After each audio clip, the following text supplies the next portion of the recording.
Organization and Technical Writing, Creating Maps of Ideas. This short video will cover some of the basic aspects of organizing technical and workplace writing. It will include discussion of organization and technical writing, mapping technical documents, visual organization, and verbal organization.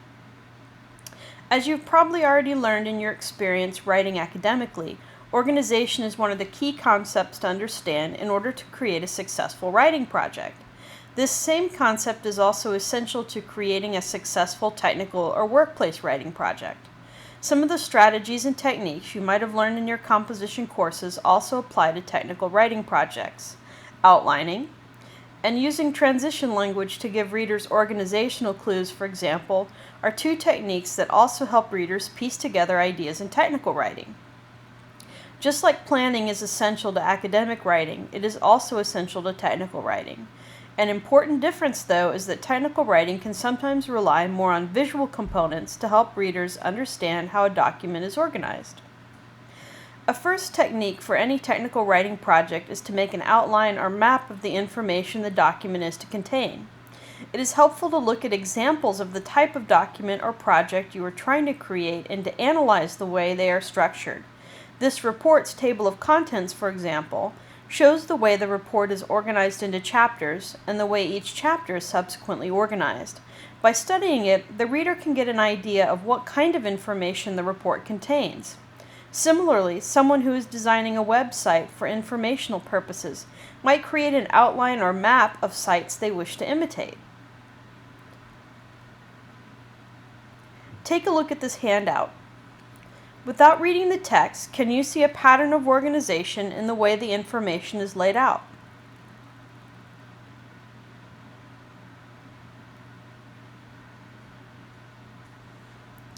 If you are an especially visual person, Microsoft Word has some excellent tools for creating a map of a writing project in its Smart Art gallery. These diagrams are specially made to help people create a visual to show the relationships among ideas. We will use this tool more later on in the semester. For now, though, let's take a look at visual and verbal organizational techniques that are specifically used in resumes. Resumes are a great place to look at organizational techniques because they require a writer to try and fit lots of information into a small space. Successful resumes will usually employ many layers of visual and verbal organization. Let's take a look at some of the visual elements of resume organization. This first example shows an effective use of shading and bold titles to separate sections of the resume. It also shows how lines and bullets can be used to separate specific work experience. Notice, though, that even though this resume uses lots of lines and shapes, the author keeps them lighter than the text of the resume. This prevents the resume from looking too busy. A second layer of resume organization has to do with spacing.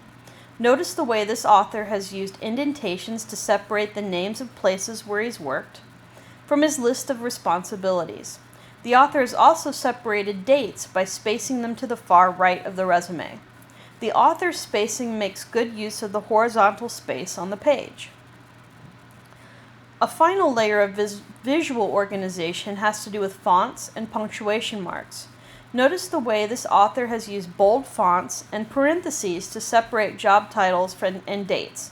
Changing font size, intensity, and form allows the author to include lots of information on the same line and very close horizontally. The consistent use of bold and parentheses help the reader navigate through the author's experience quickly and efficiently. Verbal organization is also important to creating a successful resume. Because resumes do lots of listing, which can be difficult to take in, we recommend using lists of responsibilities and abilities that begin with strong verbs. Your project handout has links to websites that list strong verbs. Using these verbs as the first words in your list of responsibilities not only makes you sound very active, it also provides an essential layer of organization. Consistently using verbs to begin your skills lists helps your reader follow your pattern of organization in your resume. Also note that using the proper tense, past tense for jobs you had in the past, and present tense for skills you currently use in the workplace, helps your reader understand the timing of your resume entries.